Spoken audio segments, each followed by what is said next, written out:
Super Saravana ஸ்டோர்ஸ்ல December 16 இருந்து ஜனவரி 15 வரைக்கும் ஒவ்வொரு பிரான்ச்லயும் ஒரு கஸ்டமருக்கு ₹1,00,000 மதிப்புள்ள தங்க நகை பண்டிகை பரிசு.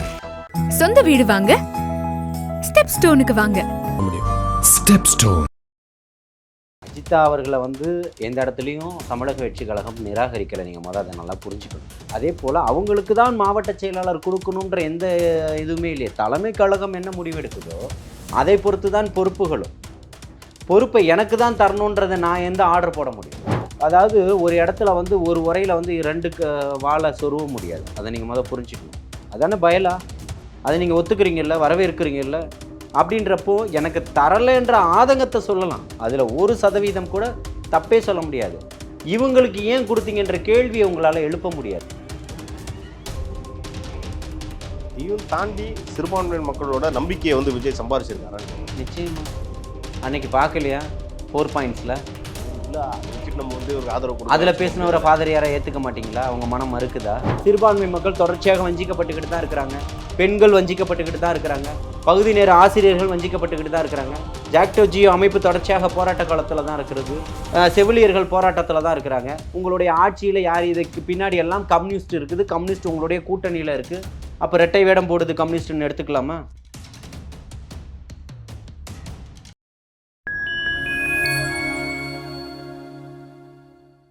ஃபைன் டைம் நேயர்களுக்கு வணக்கம். இன்று நம்மோடு இணைந்திருப்பவர் தாவேக்கா ஆதரவாளர் திரு ஜலீல் அவர்கள்.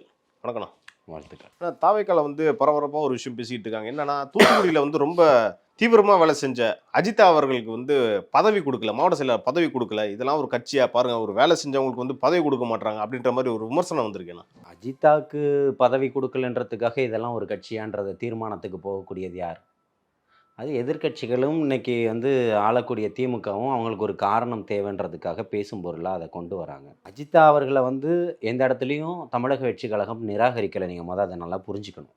கல்வி விருது விழாவாக இருந்தாலும் சரி, பொதுக்குழுவாக இருந்தாலும் சரி, கடந்த காலங்களில் நடந்த அத்தனை கட்சி நிகழ்வுக்குமே அவங்க கலந்துக்கிட்டு இருந்திருப்பாங்க. உங்களால் பார்க்க முடிஞ்சிருக்கும். அப்படி இருக்கும்போது அஜிதாவை யாரும் எந்த இடத்துலையும் நிராகரிக்கலை இல்லை. அதே போல் அவங்களுக்கு தான் மாவட்ட செயலாளர் கொடுக்கணுன்ற எந்த இதுவுமே இல்லையே. தலைமை கழகம் என்ன முடிவெடுக்குதோ அதை பொறுத்து தான் பொறுப்புகளும். பொறுப்பை எனக்கு தான் தரணுன்றதை நான் எந்த ஆர்டர் போட முடியும்? அப்போ அந்த பார்வையை தான் நம்ம பார்க்க வேண்டியதாக இருக்குதுன்னு சொல்கிறேன். என்னன்னா, பல பேர் தூத்துக்குடி மக்கள் என்ன சொல்கிறாங்கன்னா, இங்கே ஒரு கட்சி தாவேக்கான்ற கட்சி தெரியுதுன்னா அது அஜிதா தான் காரணம் அப்படின்றாங்க. இல்லை, எனக்கான ஆதரவாளர்கள் நிச்சயமாக எனக்காக தான் பேசுவாங்க. அதில் மாற்று கருத்தே கிடையாது. இப்போ தேவாக்கான ஆதரவாளர்கள் யாருக்காக பேசுவாங்க? ஜலீலுக்காக பேசுவாங்களா? இல்லை, அது தங்கை அஜிதாக்காக ஆதரவாக இருக்கக்கூடிய நிலைப்பாட்டில் இருக்கக்கூடியவர்கள் பேசுவாங்க. இன்றைக்கி ஒரு மாவட்ட செயலாளரையும் ஒரு மாவட்ட நிர்வாகத்தையும் தலைமை கழகம் அறிவிச்சிருக்கு. அப்போ இருக்கக்கூடிய மக்கள் இன்றைக்கி யார் பின்னாடி நின்று பணி செய்ய முடியும்? அவங்க பின்னாடி நின்று தான் பணி செய்ய முடியும். அதாவது ஒரு இடத்துல ஒரு உரையில் 2 வாழை சொருவ முடியாது. அதை நீங்கள் புரிஞ்சுக்கணும். அப்போ யார் என்ன பண்ணுறாங்க, யார் என்னன்றது தலைமை கழகத்துக்கு முடிவெடுக்கக்கூடிய முழு அதிகாரம் இருக்குது. அதானே பயலா? அதை நீங்கள் ஒத்துக்கிறீங்கல்ல, வரவேற்கிறீங்கல்ல. அப்படின்றப்போ எனக்கு தரலைன்ற ஆதங்கத்தை சொல்லலாம். அதில் 1% கூட தப்பே சொல்ல முடியாது. இவங்களுக்கு ஏன் கொடுத்தீங்கன்ற கேள்வியை உங்களால் எழுப்ப முடியாது. அது தலைமை கழகத்தினுடைய வேலை. தலைமை கழகம் இன்றைக்கி கொடுத்துருக்கு. அப்போ எனக்கு என்ன தரப்போறீங்கன்றதை கேட்பதற்கான உரிமை உங்களுக்கு இருக்குது. அது எந்த இடத்துலையும் ஜனநாயகம் மறுக்கப்படலை. அப்படி இருந்ததுனால தான் அண்ணன் CTR நிர்மல்குமார் அவர்கள் பொதுச் செயலாளர் அவர்களுடைய அறிவுறுத்தல் பேரில் பேசுகிறாரு. இந்த பேச்சுவார்த்தையே ஏன் உங்களுக்கு வருது? நீங்கள் வேணும்ன்றதுனால தானே வருது. நீங்கள் கேட்கக்கூடியது இத்தனை நாட்களாக நான் தொடர்ச்சியாக தமிழக வெற்றி கழகத்தில் பயணம் பண்ணிக்கிட்டு இருக்கேன்றதுனால நீங்கள் தலைவர் வரக்கூடிய காரை மறிப்பதும் உட்காந்து தர்ணா நடத்துகிறதும் தலைமைக்கு எதிரான விஷயம் இல்லையா? அது ரொம்ப தவறான கருத்து இல்லையா? அப்போ நீங்கள் இத்தனை நாட்கள் செஞ்ச பணிகள் வீணடிக்கப்படுது இல்லையா? இல்லை, அவங்க என்ன சொல்கிறாங்கன்னா, ஒரு இவ்வளோ வேலை செஞ்சோம் தலைமை எங்களுக்கு அங்கீகாரம் கொடுக்க மாட்டுது. என்ன அவங்களுக்கு கொடுக்கல? நீங்கள் போய் பார்த்தீங்களா? பேசுனீங்களா? கேட்டிங்களா?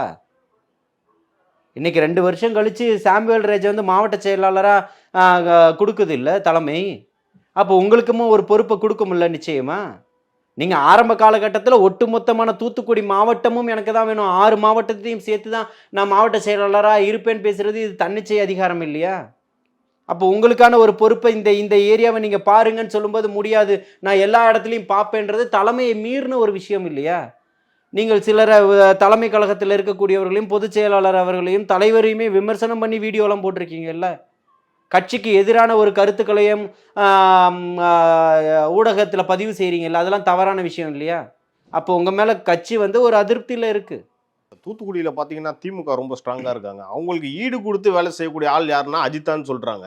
ஒருவேளை நம்மளை தாண்டி வளர்ந்துருவாங்களோன்ற மாதிரி தாவேக்கால ஏதாவது பயம் இருக்கா? நிச்சயமா அந்த மாதிரி எந்த பயமும் அதெல்லாம் கிடையாது. இப்பவும் சொல்கிறோம், தலைவர் தளபதி அவர் அண்ணன் 1000 முறை சொல்லுவார். பொதுச் செயலாளர் அவர்கள் தலைவர் தளபதி அப்படின்னு சொல்லக்கூடிய ஒற்றை முகத்துக்காக தான் இத்தனை லட்ச கோடிக்கணக்கான மக்களினுடைய பேராதரவும் இன்னைக்கு ஒரு புரட்சியும் எழுச்சியும் நிற்கிதை தவிர்த்து அது அஜிதாவால் வந்துருச்சு அப்படின்னு சொன்னால் அது பகல் கனவு. அப்போ வந்து பெண்களுக்கு வந்து உரிய அங்கீகாரம் கொடுக்கப்படுதா? ஃபர்ஸ்ட் அந்த கேள்வி வருது. ஏன்னா ஒரு பெண்ணு தான் வந்து இங்கே நிராகரிக்கப்படுகிறாங்க. ஏன் நிச்சயமா நேற்று போட்ட தூத்துக்குடி மாவட்ட செயலாளர்லையும் தம்பி சாமுக்கு தான் மாவட்ட செயலாளராக கொடுத்துருக்குறாங்க. அது அண்ணன் கோல்டன் அவர்கள் மீனவ சமுதாயத்தை சார்ந்தவர் தான். சகோதரி மரியா அவர்கள், சகோதரி பிரீதா அவர்கள், இப்படி வந்து ஒரு 5 பேர் அந்த சமூக மக்களையே தான் போட்டிருக்கிறாங்க. அது என்னன்னு சொல்ல வருவீங்க? சமூக ரீதியான கருத்தை நீங்கள் கொண்டு வந்து வைக்க போகிறீங்களா? இல்லை தூத்துக்குடியில் இல்லாத ஒரு ஆளுக்கு கொடுத்துட்டாங்கன்னு சொல்ல போகிறீங்களா? இல்லை. தொடர்ச்சியாக திமுகவை எதிர்ப்பதற்கு எல்லா நிலையிலும் தயாராக இருக்கக்கூடிய ஒருத்தரை தான் கொண்டு வந்து நிறுத்துறாங்க. அதில் உங்களுக்கு என்ன பிரச்சனை? ஆனால் அதில் ஒரு பிரச்சனை என்ன இருக்குன்னா, சாமுவேல் அவர்கள் வந்து அமைச்சர் கீதா ஜீவனோட நெருங்கிய உறவினர்னு சொல்கிறாங்களே, உள்ள எதுவும் டீலிங் எதாவது இருக்குது, அதனால கூட ஏதாவது பண்ணிட்டாங்களா? இல்லை அதாவது கீதா ஜீவனோடைய நெருங்கிய உறவினர்னா சகோதரி அஜிதா யாரு? பில்லா ஜெகனோட தங்கச்சி. பில்லா ஜெகன் இன்னைக்கு அனிதா ராதாகிருஷ்ணனுடைய நிழலாவே இருக்கிறாரு. தூத்துக்குடியில் வந்து இன்னைக்கு அனிதாக்கு சீட்டு தரலனாலும் அவருடைய பையனுக்கு தான் சீட்டு தரணும், அவரை தான் நீங்கள் அங்கே அதிக வாக்குகளில் ஜெயிக்க வைக்கணும்னு அவர் நிற்கிறாரு. இவர் வந்து அவருடைய ஒரே சமூக மக்களாக வேணா இருக்கலாமே தவிர்த்து எனக்கு தெரிஞ்சு உறவினராக இருக்கிறதுக்கு வாய்ப்பு இல்லை, நம்ம பழகுன வரைக்கும். புரியுதுங்களா? அதுக்காக வந்து அவர் எதிர்க்காமல் இருக்கிறாரா? அவர் தொடர்ச்சியாக எல்லா வேலைகளுமே செஞ்சுக்கிட்டு தான் இருக்கிறாரு. திமுகவை எதிர்த்து தான் களமாடிக்கிட்டு இருக்கிறாரு. தமிழக வெற்றி கழகம் சொல்லக்கூடிய விஷயங்கள் அத்தனையுமே அங்கே பண்ணிக்கிட்டு தானே இருக்கிறாரு. எப்படி நீங்கள் அதை ஆதரிக்க முடியும்? இன்னொரு விஷயம் என்ன சொல்கிறாங்கன்னா, பில்லா ஜெகன் வந்து ஏற்கனவே வந்து புஷி ஆனந்த் கூட ஒரு சண்டையில் இருந்தார், அவரை பழி வாங்குறதுக்கு தான் அஜிதாக்கு பதவி கொடுக்கல அப்படின்ற மாதிரிலாம் பேசுகிறாங்களே. இல்லை, நான் வந்து சண்டையில் இருந்தாருன்றதுக்காக நான் என்ன சொல்கிறேன், பில்லா ஜெகன்ற கேரக்டர் தமிழக வெற்றி கழகத்தையோ விஜய் மக்கள் இயக்கத்தையோ தாண்டியோ வெளியில் போய் ரொம்ப காலகட்டம் ஆயிடுச்சு. இன்றைக்கி அவரை கொண்டு வரணுன்ற எந்த இதுவும் கிடையாது. சகோதரி அஜிதா அவர்கள் செஞ்சதும் அவருடைய நடவடிக்கைகளும் அவர் கட்சிக்கு விரோதமாக செஞ்ச விஷயங்களும் தான் இங்கே பேசப்படும். தமிழக வெற்றி கழகத்தில் இவர்களுக்கு ஏன் பதவி கொடுக்கலன்னு திமுகவும் வெளியில் இருக்கக்கூடிய கட்சிகளும் கூறுவது தான் எனக்கு வியப்பாக இருக்குன்னு சொல்கிறேன். இல்லை, நான் என்ன கேட்குறேன்னா, தூத்துக்குடி உண்மையிலே திமுக ஸ்ட்ராங்காக இருக்க பகுதி தான். அமைச்சர் அனிதா ராதாகிருஷ்ணன், கீதா ஜீவன் இவங்களோடலாம் சேர்ந்து சாமுவேல் எப்படி களமாடுவார்னு நினைக்கிறீங்க? சாமுவேல் எப்படி களம் ஆடிக்கிட்டு இருக்கிறாரு, எப்படி ஆட போறாருன்றத பாருங்க. ஏன் சாமுவேல் களம் ஆடுறதுனால அவரை தவிர்க்கிறதுக்காக ஒரு திட்டமிட்டு அவர் அஜிதாவை களம் இருக்கிறாருன்றதையே அந்த பார்வையை நீங்க ஏன் பார்க்க மறக்கிறீங்க? நிச்சயமா இருக்கக்கூடியவர்களுக்கு டஃப் கொடுக்கக்கூடியவர் தான் சாமுவேல். இதுல வந்து அஜித் அவர்கள் வந்து மீனவ சமுதாயத்தை சேர்ந்தவங்க, இவர் வந்து நாடார் சமுதாயத்தை சேர்ந்து உள்ளே வந்து ஏதாவது ஜாதி பார்த்து ஏதாவது கொடுக்குறாங்களா, அந்த ஒரு விமர்சனமும் வருது. ஏன் அப்ப அண்ணன் கோல்டன் யாரு? சகோதரி மரியா யாரு? சகோதரி பிரீதா யாரு? இவங்கெல்லாம் யாரு? இங்க பாருங்க, எல்லாத்தையும் இது ஒரு சமூக நீதிக்கான ஒரு அமைப்பு தான். புரியுதுங்களா? ஒரு சமூகமாக தான், ஒரு சமூக நீதியாக தான் இதை கட்டமைக்கிறாங்க. சாதிய வேறுபாடுகள் இல்லாமல் ஒட்டுமொத்த மக்களுக்கான ஒரு கட்சியாக தான் இது போய்கிட்டு இருக்குது. அதனால தான் இன்றைக்கி இஸ்லாமிய மக்கள் இவ்வளவு பேர் இன்றைக்கி ஆதரிச்சுக்கிட்டு இருக்கிறாங்க. கிறிஸ்தவ மக்களுடைய பேராதரவு இன்றைக்கி பெற்றுக்கிட்டு இருக்கு. ஒட்டுமொத்த சிறுபான்மை மக்களும் மிகப்பெரிய ஒரு மாற்றமும் எழுச்சியும் வரும்னு இன்றைக்கி நிற்கிறாங்க. அது இந்த சமுதாய மக்கள் அந்த சமுதாய மக்கள் நம்ம பேர் குறிப்பிடணும்னு இல்லை, ஒட்டுமொத்த சமுதாயத்தையும் நம்பி இத்தனை நான் ஓட்டுகளை வச்சுக்கிட்டு இருக்கேன்னு சொல்லிக்கிட்டு இருந்த திராவிட கட்சிகளுடைய தலைவர்களுக்கு மத்தியில் மிகப்பெரிய ஒரு பதட்டத்தை ஏற்படுத்தியிருக்கு இந்த மக்களுடைய வருகைன்னு தான் நான் சொல்லுவேன். நீங்கள் கிறிஸ்தவ மக்கள் கூட தாவேக்காக்கு ஆதரவு தெரிவிச்சுட்டு இருக்காங்கன்னு நீங்கள் சமீபத்தில் ஒரு பாதிரியார் வந்து விஜய் வந்து ரொம்ப கேவலமாக கேட்டிருந்தார், 41 பேரை கொன்னவர் அப்படின்ற மாதிரி. காட்வின் ரூஃபஸ் நினைக்கிற ஒரு பேர், கையெல்லாம் தூக்கி பாருங்க, விலங்கு கட்டின ஒரு மாதிரி தான் போஸ்ட்லாம் கொடுப்பார், இவரெலாம் ஒரு தலைவரான்ற மாதிரி ஒரு விமர்சனத்தை வச்சிருக்காரு. இதை தாண்டி உங்களுக்கு என்ன பண்ண முடியும்? சமுதாயத்தை இத்தனை ஆண்டுகள் சீரடிச்சுக்கிட்டு இருக்குது. 75 ஆண்டுகள் இந்த சமூகத்துக்கும் இந்த சமுதாயத்துக்கும் நேர் விரோதமாக திமுக அரசு செஞ்சுக்கிட்டு இருக்குது. அதை பற்றி அவருக்கு பேசுகிறதுக்கு நேரம் இல்லையான்னு கேட்குறேன். இந்த சிறுபான்மை மக்கள் எவ்வளவு இந்த பூமியில் வஞ்சிக்கப்பட்டுக்கிட்டு இருக்காங்கன்றது அவர்களுக்கு ஒரு தேவாலயம் கெட்டதாக இருந்தாலும் சரி, ஒரு பள்ளிவாசல் கெட்டதாக இருந்தாலும் சரி, இன்னைக்கு வரைக்கும் நடைமுறையில் சிக்கல் இருக்குன்றது அவருக்கு தெரியுமா இல்லையா? 41 பேரை கொண்டது தலைவர் தளபதி தான் மனசாட்சியை கலத்தி வச்சுட்டு அவருடைய அங்கியை கலத்தி வச்சுட்டு பேசுகிறாரு. அவர் கையில் வச்சுக்கிட்டு இருக்கக்கூடிய அவர் உள்ளத்தில் ஏந்தி நிற்கக்கூடிய தேவன் மீது சத்தியமிட்டு கையில் வைத்திருக்கக்கூடிய பைபிள் மீது சத்தியமிட்டு கூறுவாரா? அதே வார்த்தையை 41 உயிர்களுக்கு காரணம், பலியானதற்கு காரணம் தளபதி அவர்கள் தான்றதை அவரால் சொல்ல முடியுமா? நீங்க சொல்றதை பார்த்தா அவர் பின்னாடி திமுக இயக்குறதுன்ற முறையில் இருக்கு. நான் கேட்ட பதில் என்ன தேவா? நீங்கள் ஒரு கிறிஸ்தவ ஃபாதர் யார் இல்லையா? நீங்கள் வேதத்தை படித்து ஒரு கடவுளுக்காக ஊழியம் செய்யக்கூடிய ஒருத்தர். நீங்கள் ஒரு அங்கி அணிந்து ஒரு முக்கியமான இடத்துல நிற்கிறீங்க. உங்களுக்கு பின்னாடி ஒரு பெரும் கூட்டம் இருக்குது. உங்கள் சமுதாய மக்கள் உங்களை மதிக்கிறாங்க, உங்கள் கூட இருக்கக்கூடிய மக்கள் மதிக்கிறாங்க.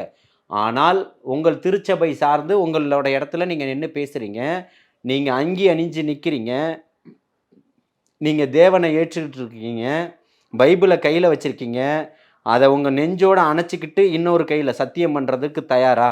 நான் சத்தியம் பண்ணுறதுக்கு தயாராக இருக்கேன். பல பேர் என்ன கேட்குறாங்கன்னா, விஜய் வந்து பாவ மன்னிப்பு கேட்க தயாரா அப்படின்னு கேட்பாங்க. எதற்காகன்னு கேட்குறேன். 41 பேரை வந்து நீங்கள் தான் கொண்டீங்கன்னு சொல்றீங்களா, பாவ மன்னிப்பு கேளுங்க. அந்த வீட்டில் அந்த குடும்பத்தில் இருக்கக்கூடிய மக்கள் சொல்லட்டும், நீங்கள் தான் பண்ணிட்டீங்க, நீங்கள் பாவ மன்னிப்பு கேட்கணும், நீங்கள் பண்ணது தவறு அண்ணன் அப்படின்னு சொல்லிட்டு யாராவது ஒரு மக்கள் இது வரைக்கும் பேட்டி கொடுத்துருக்காங்களா தேவா? அப்போ அவர்களுக்கான வாடகை வாயா நீங்கள் ஏன் பேசுகிறீங்க திமுகவுக்காக? திமுக எப்படி பதட்டத்தில் ஒரு வீடியோவை வெளியிட்டது? அமுதா ஐஏஎஸை வச்சு ஒரு வீடியோ, செந்தில் பாலாஜியை வச்சு ஒரு வீடியோ, மாசுவை வச்சு ஒரு வீடியோ, தன்னுடைய மகனை வச்சு ஒரு வீடியோ, இவர் ஒரு வீடியோ, எல்லாத்தையும் வச்சும் போட்டிங்கல்ல, இன்னைக்கு போடுங்க. இதையும் தாண்டி சிறுபான்மையின் மக்களோட நம்பிக்கையை வந்து விஜய் சம்பாரிச்சிருக்காரான்னு கேட்குறேன். நிச்சயமா. அன்னைக்கு பார்க்கலையா 4 பாயிண்ட்ஸில்? அது ஒரு விழா, அதை வச்சுட்டு நம்ம வந்து ஒரு ஆதரவு கொடுக்க. அதில் பேசினவரை ஃபாதர் யாரை ஏற்றுக்க மாட்டீங்களா? அவங்க மனம் மறுக்குதா? இல்லை அங்கேயும் ஒரு விஷயம் குறிப்பிட்டிருந்தாரு. ஒருத்தர் சொல்லியிருந்தார், பெண்களுக்கு வந்து தமிழ்நாடு பாதுகாப்பாக தான் இருக்குது அப்படின்னு சொல்லி விஜய் வந்து மேடையில் வச்சுக்கிட்டே கேட்குறாரு. இன்னொரு பக்கம் விஜய் சொல்கிறாரு பெண்களுக்கு பாதுகாப்பே இல்லைங்கிறாரு.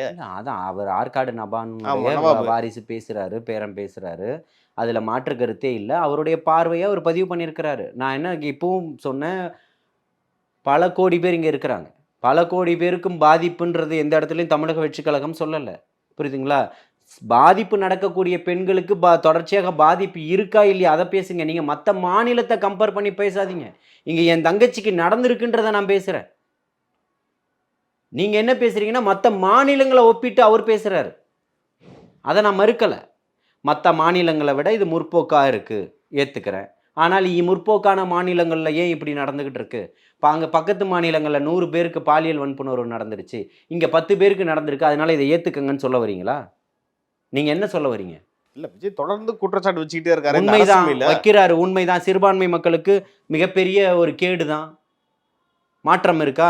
சிறுபான்மை மக்கள் தொடர்ச்சியாக வஞ்சிக்கப்பட்டுக்கிட்டு தான் இருக்கிறாங்க, பெண்கள் வஞ்சிக்கப்பட்டுக்கிட்டு தான் இருக்கிறாங்க, பகுதி நேர ஆசிரியர்கள் வஞ்சிக்கப்பட்டுக்கிட்டு தான் இருக்கிறாங்க. ஜாக்டோ ஜியோ அமைப்பு தொடர்ச்சியாக போராட்ட காலத்தில் தான் இருக்கிறது. செவிலியர்கள் போராட்டத்தில் தான் இருக்கிறாங்க. செவிலியர்களை ஒட்டுமொத்த பேரையும் கைது செஞ்சு அவங்களுடைய ஊருக்கு அனுப்பி வைக்கக்கூடிய நிகழ்வு எங்கேயாவது பார்த்துருக்கீங்களா? அப்படிப்பட்ட நிகழ்வு நடந்துகிட்டு இருக்கு. தொடர்ச்சியாக எல்லா மருத்துவக் கல்லூரியில் இருக்கக்கூடிய செவிலியர்கள் படிக்கக்கூடியவர்களும் அத்தனை பேரும் தொடர்ச்சியாக கல்லூரி வளாகத்திலேயே போராட்டத்தை தொடர்ந்துகிட்டு இருக்கிறாங்க.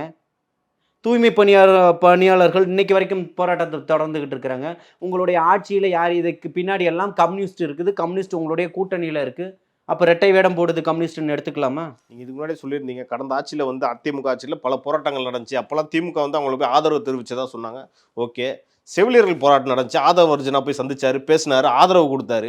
நீங்களும் ஒரு அடையாளத்துக்காக தான் போய் பண்ணீங்களான்ற விமர்சனமும் வருது. இல்லை, எங்களுக்கு எந்த விதமான அடையாளமே தேவையில்லை. அங்கீகரிக்கிறாங்கல்ல அந்த மக்கள். ஜாக்டோ ஜியோ அமைப்பினர் போராட்டம் பண்ணிக்கிட்டு இருக்கும்போது தலைவர் தளபதி அவர்களை நேரடியாக தலைமை கழகத்திலேயே வந்து நீங்கள் தான் வருங்காலத்தில் முதல்வராக வருவீங்க, நீங்கள் வரும்போது எங்களுடைய கோரிக்கைகளை கொண்டு வரணும், உங்களுடைய தேர்தல் அறிக்கையில் எங்களுடைய கோரிக்கைகளில் நீங்கள் கொண்டு வரணுன்ற ஒரு நம்பிக்கையை அவர் மீது வச்சு கொண்டு வந்து வைக்கிறாங்கன்னா அது எவ்வளோ பெரிய ஒரு விஷயம். தூய்மை பணியாளர்கள் விஷயத்தில் அவங்க வந்து சந்திக்கிறாங்க, அந்த குழு வந்து சந்திக்குது, எங்களுடைய பிரச்சனையை கடந்த காலங்களில் போராட்ட காலத்துக்கு ஆதரவாக கொடுத்துட்டு திமுக இன்னைக்கு நேரடி எதிரியாக வந்து நிற்குது. அதை தொடர்ந்து தான் நாங்கள் ஆதரித்தோம் திமுகவை. இன்னைக்கு தூய்மை பணியாளர்கள் விஷயத்தில் வந்து மிகப்பெரிய ஒரு பாதிப்பு ஏற்படுத்தி இருக்குது, ஏமாற்றப்பட்டிருக்கிறோன்றதை நாங்கள் உணர்றோம். வரக்கூடிய காலகட்டத்தில் தமிழக வெற்றி கழகத்தை தான் நாங்கள் ஆதரிக்க போகிறோம், வரக்கூடிய தேர்தல் அறிக்கையிலையும் எங்களுக்கான உரிமைகளை நீங்கள் பேசணும்னு வந்து முன்னெடுக்கிறாங்க. இது எப்பேற்பட்ட விஷயமா இருக்குது? இப்போ பார்த்தீங்கன்னா இவ்வளோ வந்து அரசியல் பண்ணுறாங்க, திமுகவும் அரசியல் பண்ணுறாங்க, அதிமுகவும் அரசியல் பண்ணுறாங்க. அதை பற்றி தொடர்ந்து பேசிக்கிட்டே இருப்பாங்க. விஜய் அவர்கள் ஒரு கூட்டத்துக்கு போகிறாரு, 10 நிமிஷம் பேசுகிறாரு, காணா போயிடுறாரு அப்படின்ற இருக்கிறப்போ இவங்களுக்கான டீப்பாக அவங்களோட எலெக்ஷன் மேனிஃபெஸ்டோவில் என்ன தான் இருக்க போகுது? எலெக்ஷன் மேனிஃபெஸ்டோ ரிலீஸ் ஆகும்போது கண்டிப்பாக தேவாக்கும் ஒரு பிரிண்ட் தரேன், படித்து பாருங்கள். மக்களுக்கானதாக இருக்கும், இல்லை அது ஏழைகளுக்கானதாக இருக்கும், தொழிலாளர்களுக்கானதாக இருக்கும், குழந்தைகளுக்கானதாக இருக்கும், பெண்களுடைய பாதுகாப்பு அங்கீகாரம் செய்யக்கூடியதாக இருக்கணும், வீடற்ற ஏழை எளிய மக்களுடைய வாழ்வாதாரத்தை மாற்றக்கூடியதாக இருக்கும், இங்கே இருக்கக்கூடிய இளைஞர்களுடைய நலன் சார்ந்ததாக இருக்கும், தொழில் சார்ந்ததாக இருக்கட்டும், அனைத்துக்குமே எல்லா சமுதாய மக்களும் பாதுகாப்பை உணரக்கூடியதாக இருக்கும். அதே மாதிரி ஒரு தேர்தல் வாக்குறுதிகளை தான் இந்த மக்களுக்கானதாக இருக்கும் பொதுவாக. அதை வந்து தலைவர் விஜய் அவர்கள் வந்து மக்கள் மன்றத்தில் எப்படி போய் பேசவே மாட்டாரு, அதுன்றது தானே விமர்சனமா இருக்கு. பேசுறக்கூடிய 10 நிமிஷமே ஒட்டுமொத்த உலகமுமே மீடியாக்களுமே கதறிக்கிட்டு இருக்குது. அடுத்த வாரம் வரைக்கும் அவர் அடுத்த கூட்டம் போடுற வரைக்கும் அதுதானே விவாதங்கள். இன்னைக்கு திமுக இதை பண்ணிடுச்சுன்னு சொல்லி ஒரு வாரம் தொடர்ச்சியாக இந்த தாவேகாவினுடைய நிகழ்ச்சியை ஸ்கிப் பண்ணிட்டு நீங்கள் விவாதத்தை நடத்தினது இந்த காலகட்டத்தில் சொல்லுங்கள். இந்த 2025 2024 விட்டுருவோம். 2025 இன்னைக்கு வந்து நிறைவுக்கு வந்துட்டோம். இன்னும் ஒரு 4-5 நாட்கள் இருக்கு இல்லையா இந்த வருடத்தினுடைய நிறைவுக்கு. இந்த 21ஆம் நூற்றாண்டுல 1/4 நூற்றாண்டை கடந்துட்டோம். இந்த 1/4 நூற்றாண்டுல இந்த 1 ஆண்டுகளை மட்டும் எடுத்துப்போம். இந்த மாதிரி ஒரு சம்பவத்தை நீங்க கேள்விப்பட்டிருக்கீங்களா? நெறியாளராக சொல்லுங்க. அப்போ 75 ஆண்டுகளுக்கும் 55 ஆண்டுகளுக்கும் என்ன பயம்? இது வந்து மாற்று சக்தி தான்றதை மக்கள் நம்பிட்டாங்கன்னு நீங்க சொல்றீங்க. அப்ப மக்கள் தீர்ப்பு மகேசனுடைய தீர்ப்பா இருக்கும். அதுல தலைவர் தளபதி அவர்கள் மிகப்பெரிய ஒரு சிம்மாசனத்துல மக்கள் அமர வைப்பாங்க. அவர் தான் தமிழகத்தினுடைய முதல்வராக இருப்பாருன்னு சொல்றாங்க. மக்கள் தீர்ப்பே மகேசன் தீர்ப்புன்னு சொன்னீங்க. இன்னொரு விஷயம் வந்து ஒரு சர்வே சொல்லுது என்னன்னா, கிராமப்புறத்துல வந்து இன்னும் தாவேக்கா வந்து சரியா போய் சென்று சேரலை அப்படின்னு சொல்றாங்க. தாவேக்காவுக்கு ஆதரவே இல்லைன்றாங்களே கிராமப்புறத்துல. சரி, யார் எடுத்த சர்வே? அது ஒரு நியூஸ் சேனல் எடுத்த சர்வே. அதை தான் சொல்றேன். அதாவது தாவேக்காவின் மீது உங்களுக்கு என்ன அக்கறை சொல்லுங்க. ஒரு நியூஸ் சேனல் எடுக்குது, அதுக்கு தாவேக்காவின் மீது என்ன அக்கறை? யார் அந்த சேனல்? பேர் சொல்ல முடியுமா? இங்கே பாருங்க, நீங்கள் எந்த வேஷம் போட்டு வந்தாலும் மண்டை மேலே இருக்க கொண்டையும் உங்களால் மறைக்க முடியாது. தலைவர் தளபதி சொன்ன போல், புரியுதுங்களா? நீங்கள் கடைசியில் மாட்டிப்பீங்க. மக்கள் மனசில் யார் இன்னைக்கு உட்கார்ந்துருக்கிறாரு? அவர் ஒவ்வொரு வீட்லேயும் ஹார்ட்லேயும் இன்னைக்கு உட்கார்ந்துருக்கிறாரு தேவா. இப்போ கிராமப்புறத்துலேயும் வந்து குக்கிராமத்துலேயும் போய் சேர்ந்துருக்காரு. குக்கிராமத்தில் போய் தலைவர் தளபதினா தெரியாது, டிவிக்கேனா தெரியாது, தமிழக வெற்றி கழகம் தான் தெரியாது, விஜய் அவர்கள்னா தெரியாது, இப்படி ஒரு கட்சி ஆரம்பிச்சிருப்பது தெரியாது, அவர் தமிழக மக்களுடைய நலன் சார்ந்து தான் நிற்கிறாருன்றது தெரியாதுன்றதை நீங்க சொல்லுங்க. அரசியல் களத்துல எப்போ பாருங்க ஒரு இல்ல, இந்த வார்த்தைக்கு பதில் கொடுத்துட்டு கடந்து வாங்க. கண்டிப்பா தெரிஞ்சிருக்கும், நான் இல்லைன்னு சொல்லல. ஆனா ஒரு சிம்பிள் இன்னும் நம்ம கிடைக்கல. நான் என்ன கேட்குறேன், சிம்பிள் வருது வரல அது அப்பாற்பட்ட விஷயங்க. நான் கேட்டது அந்த மக்களுக்கு தெரியாதா? அங்க தொலைக்காட்சிகள் இல்லையா? அப்போ அந்த கிராமப்புறங்கள் வரைக்கும் போய் சேராததுக்கு காரணம் அவ்வளவு தமிழ்நாடு வளர்ச்சி பாதைக்கு கொண்டு போய் நீங்கள் சேர்த்துட்டீங்களா? ஏன் சேர்க்கல? ஒரு டெலிவிஷனில் பார்த்து சேர்றது அது வேற விஷயம். நம்ம அரசியல் ரீதியாக அவங்க மனசில் எப்படி போய் உட்காரோன்ற அந்த விஷயம் இருக்குல்ல, அதில் வந்து விஜய் தவறிட்டாரான்னு. அந்த அரசியல் ரீதியாக இன்னைக்கு கொண்டு போய் ஸ்டாலின் போய் அந்த கிராமத்துக்கு போயிட்டு வந்துட்டாரா? எந்த கிராமம்? தமிழகத்தில் இருக்கக்கூடிய எல்லா கிராமத்துக்கும் போயிட்டாரா? இல்லை, அவங்க வெற்றி பெற்று ஆட்சியில் உட்காந்துக்கிட்டு இருக்காங்க, அது வேற விஷயம். இல்லை, நான் என்ன கேட்குறேன்னா, வெற்றி பெற்று ஆட்சியில் இத்தனை ஆண்டுகள் உட்காந்துக்கிட்டு இருக்க நீங்களே இத்தனை ஆண்டுகள்ல அந்த கிராமத்துக்கு போயிருக்கீங்களா? கண்டிப்பாக ஓட்டு கேட்க போயிருக்காம எப்படி போயிருப்பாரு? எங்கேயும் போனது கிடையாது. சென்னையில் எல்லா வேட்பாளரையும் ஒரே இடத்துல நிறுத்தி வச்சு தான் வாக்கு சேகரிச்சுட்டு போனார். ஒத்துக்கிறீங்களா? அதை வந்து விஜய் பண்ணுவார். அப்போ அடுத்த கேள்வி வரும்ல, குக்கிராமத்துக்கும் விஜய் செல்வாரான்ற கேள்வி வரும்ல. இல்லை, திருப்பியும் ஒரு விஷயம் புரிஞ்சுக்கோங்க. குக்கிராமத்தில் நீங்கள் இல்லைன்னு சொன்னீங்க. எந்த கிராமம்னு சொல்லுங்கள். இப்போவே ஃபோனை போட்டு அங்கே இருக்கக்கூடிய மாவட்ட செயலாளர் யாருன்றதை எடுப்போம், அங்கே இருக்க கிளை செயலாளர் தம்பி யாருன்னு பார்ப்போம். இப்போவே உங்கள் முன்னாடியே ஃபோன் போடுறதுக்கு தயாராக இருக்கேன். இதுதான் சொல்கிறேன், சாட்சியின் அடிப்படையில் பேசணும். நீங்கள் தமிழ்நாட்டில் எந்த கிராமத்தை எடுத்தாலும் என்னால் இந்த நிமிடமே நிரூபிக்க முடியும் அங்கே தமிழக வெற்றி கழகம் ரொம்ப வலுவாக இருக்குது அப்படின்னு சொல்லிட்டு. புரியுதுங்களா? நீங்கள் உங்களை ஏமாற்றிக்கிறதுக்காக ஒரு சர்வேவை எடுத்து வெளியிடுறீங்க. உங்கள் கேமராவை எடுங்க, அவர் சொன்ன கிராமப்புறங்கள் எதுன்னு எடுங்க, ஒரு 10 கிராமத்தை எடுங்க, தென் மாவட்டங்கள் வட மாவட்டங்கள்னு பிரித்து எடுங்க. இங்கே ஒரு 10 கிராமம், அங்கே ஒரு 10 கிராமம்னு. நானும் கூட வர்றதுக்கு தயாராக இருக்கிறேன். உங்களுக்கு 4 நாள் டைம் தரேன். உங்கள் கூடவே 4 நாள் நான் பயணிக்கிறதுக்கு தயாராக இருக்கிறேன். நீங்கள் எடுங்க பார்ப்போம். யாரும் எனக்கு தெரியாது, அவர் ஒரு கட்சி வச்சிருக்கிறாரா தெரியாது, இங்கே வந்து சேரலை அந்த கட்சின்னு சொல்லட்டும், நான் ஏற்றுக்கிறேன். தவறான செய்திகளை பரப்புவது இந்த மீடியாக்களுடைய வேலைகளாக இருக்குது. ஒரு பக்கம் மோடி மீடியாவாக இருக்குது, ஒரு பக்கம் கோடி மீடியாக்களாக இருக்குது. எல்லா மீடியாக்களையும் நான் குத்தம் சொல்லலை. ஒருவேளை ஆதரவாக போட்டால் ரோட்டில் நின்று போராட வேண்டிய சூழலை இதே சமூக நீதி அரசு ஏற்படுத்துது. இன்றைக்கி எல்லாரும் அரசியல் மயமாக்கப்பட்டிருக்கிறாங்க. உங்களை மாதிரி காசுக்கும் சாராயத்துக்கும் வரக்கூடிய கூட்டமாக இல்லை. இன்றைக்கி ஒரு தலைவன் வரான் அப்படின்றதுக்காக 2 நாளைக்கு முன்னாடியே அந்த திடலை வந்து பார்த்த சரித்திரம் வரலாறு திமுகவுக்கு அண்ணா திமுகவுக்கு இருக்கா சொல்லுங்கள். இந்த காலகட்டத்தில் இந்த 25 ஆண்டுகள் பேசுவோம். அன்னைக்கு எம்ஜிஆருக்கு வந்திருக்கலாம், அன்னைக்கு அண்ணாதுரை அவர்களுக்கு வந்திருக்கலாம், ஒரு கூட்டம் வந்திருக்கலாம், கொள்கை ரீதியான ஒரு மாற்றத்தை ஏற்படுத்தணும் அப்படின்றதுக்காக ஒரு கூட்டத்தை கொண்டு வந்து நிறுத்தியிருக்கலாம். இந்த சமகால அரசியலில் பேசுங்க. இந்த 25 ஆண்டுகளில் ஒரு கூட்டம் நடக்குது. நீங்கள் காசு கொடுத்து தான் கூட்டிகிட்டு வருவீங்க. நீங்கள் வரும்போது இன்னைக்கு இருக்கக்கூடிய நம்ம தமிழகத்தினுடைய முதல்வர் காலி சேர் கிட்ட தான் பேசுகிறாருன்றது நீங்கள் ஒத்துக்கிறீங்களா? திருவண்ணாமலையில் சொல்கிறீங்களா? மதுரையில், திருவண்ணாமலையில் மீடியாக்கள் சத்தியத்தின் பக்கம் இருக்கணும். அதனால தான் ஜனநாயகத்தின் ஒரு தூணுன்னு சொல்லப்படுது. அவங்களே சொல்கிறாங்களே, எங்களுக்கு கூட்டம் வரலன்னா கூட ஓட்டு எங்களுக்கு தான்றாங்களே. இது என்னது, கூட்டம் ஓட்டாக மாறாது. கூட்டம் வரலன்னா அது ஓட்டு எங்களுக்கு தான். அப்புறம் ஏன் கதறீங்க, பயப்படுறீங்க? 5000 பொங்கலுக்கு போன தடவை கொடுக்கறதுக்கு காசு இல்லை, இந்த தடவை எங்கேருந்து கடன் வாங்கிட்டு வந்துட்டீங்க? அம்மையார் நிர்மலா சீதாராமனை பார்த்து கெஞ்சி கூத்தாடி காசு வாங்கிட்டு வந்தீங்களா? இல்லை சாராயத்தில் சம்பாதிக்கிற காசை மொத்தத்தையும் எடுத்து கொடுத்துர்லாம், அடுத்த தடவை ஜெயிக்க மாட்டோம், அது பட்ஜெட்டுக்கு காசு இருக்கோ இல்லையோ ஒட்டுமொத்த காசையும் இங்கே மக்கள்கிட்ட கொடுத்துர்லாம் அப்படின்னு முடிவு பண்ணிட்டீங்களா? இதெல்லாம் என்ன பொழப்புன்னு தெரியல தேவா. நேரத்திற்கும் கருத்திற்கும் நன்றி. வாழ்த்து.